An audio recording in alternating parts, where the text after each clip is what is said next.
C'est un réel plaisir de vous retrouver au rendez-vous du journal en France à la télévision Issa Nganilo. En voici la charpente pour commencer.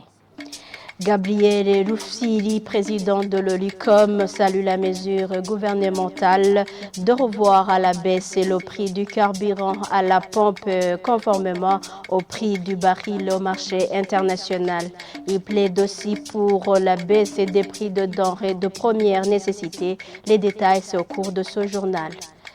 Les conducteurs qui ne respecteront pas le nombre des passagers exigés ainsi que les passagers de trop seront pris pour des rebelles. C'est du moins la mesure ressortie de la réunion de sécurité en province Lumongue. Notre correspondant nous en dira plus. Voilà pour le sommaire. Les détails, c'est dans un instant. Bienvenue.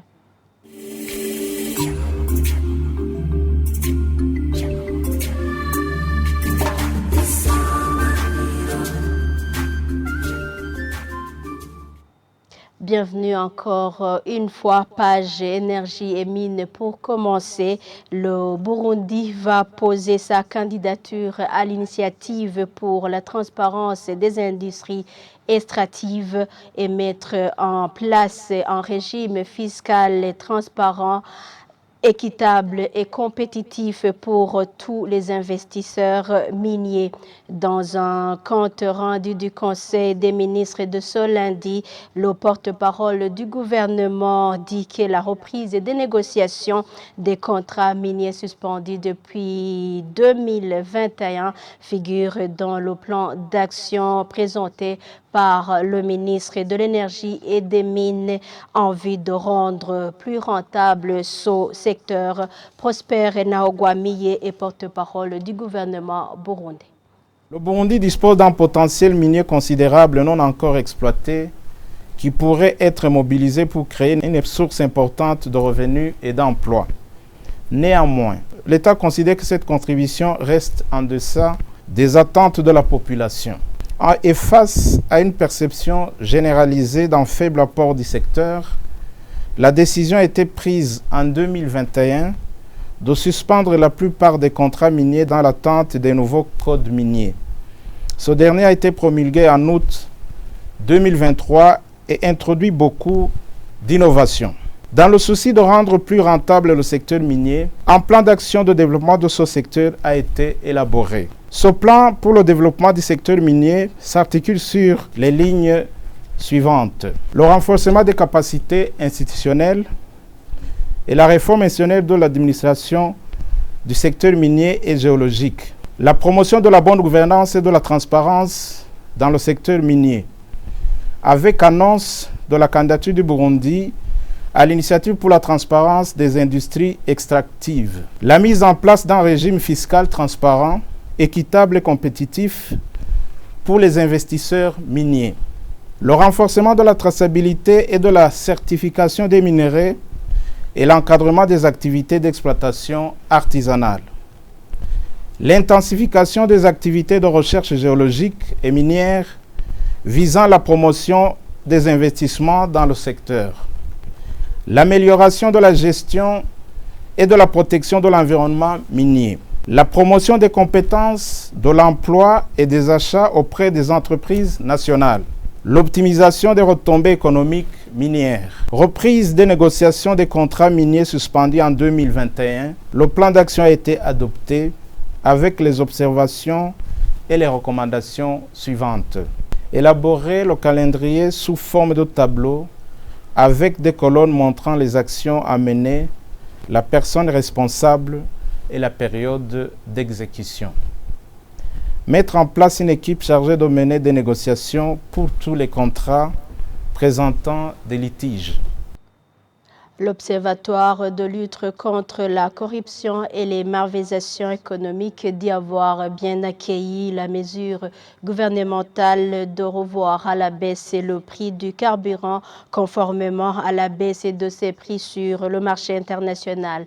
Gabriel Rufsiri, président de cette organisation, trouve que d'autres mesures devraient suivre, notamment le prix du ticket de transport ainsi que d'autres prix de denrées alimentaires de première plutôt les prix de denrées de première nécessité qui ne cessent de grimper à chaque fois que le prix du carburant monte.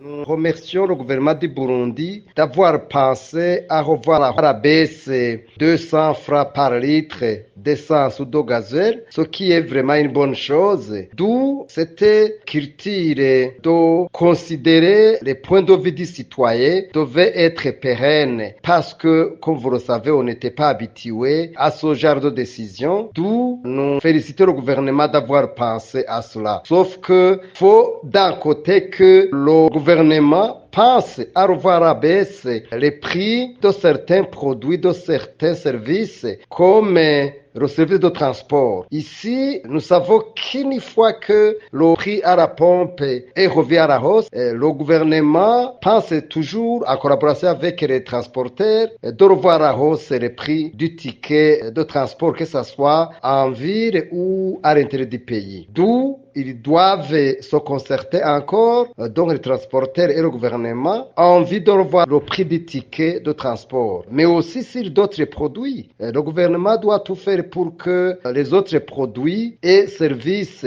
qui ont été revus à la hausse, quand le gouvernement a revu à la hausse le prix du carburant, il faut vraiment songer à les voir à la baisse. Mais aussi les citoyens en général doivent suivre ce mouvement parce que c'est un mouvement qui met à l'honneur les citoyens en général.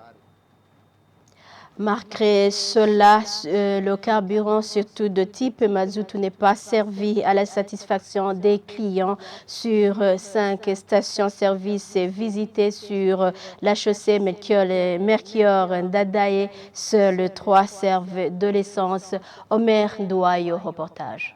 Vers 10h39 du matin, à la station-service Delta, située sur la chaussée Melchior Ndadaye, dans le quartier asiatique, le carburant de type essence est disponible, mais la distribution n'est pas au courant, suite au manque du courant électrique, alors que même le groupe électrogène qui générait du courant lors de la coupure à cette station n'est plus fonctionnel. Tout à coup, 15 minutes plus tard, soit à 10h54, la station est alimentée en courant électrique et les pompes fonctionnent normalement. Ceux qui ont besoin d'essence sont servis. Nous avançons un peu vers la station Mogas. Celle-ci est à sec, mais à quelques 40 mètres en avant, la station Kobil, qui est à côté de la Braroudi, est en train de distribuer l'essence. Les consommateurs n'y font pas beaucoup de temps. La station siège de l'Interpétrole, qui est près de l'Office national de la tourbe, possède le carburant de tout type, mais elle ne le sert que ses abonnés. La station Interpétrole, se situant près du rond-point n'a pas du carburant. Ceux qui ont été servis sur les stations qui étaient au service se disent satisfaits. Nous ne faisons pas beaucoup de temps sur les files d'attente. C'est bon. Au cas contraire, les consommateurs en quête du mazout ne trouvent pas facilement ce produit. Une seule station, dite Kobil, située près de Sabemeli, le distribue. Considérez le temps mis sur la queue. Celui-ci seulement des pertes enregistrées. Même si les prix du carburant ont été revus à la baisse, ces produits ne sont pas suffisamment disponibles. On ne sait pas pourquoi. Je suis passé par Rosiba à la recherche du mazout. Je n'ai pas trouvé. À Kanyosha, mais même.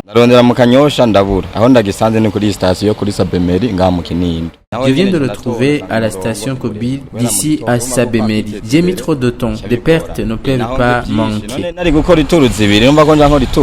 Il demande que le carburant soit disponible en quantité. Même son de cloche des passagers qui estiment que la disponibilité du carburant va causer la baisse des prix des denrées de première nécessité. Nous voudrions que le carburant soit disponible en quantité suffisante et que les prix de transport soient également revus à la baisse. Sinon, nos salaires mensuels restent insuffisants.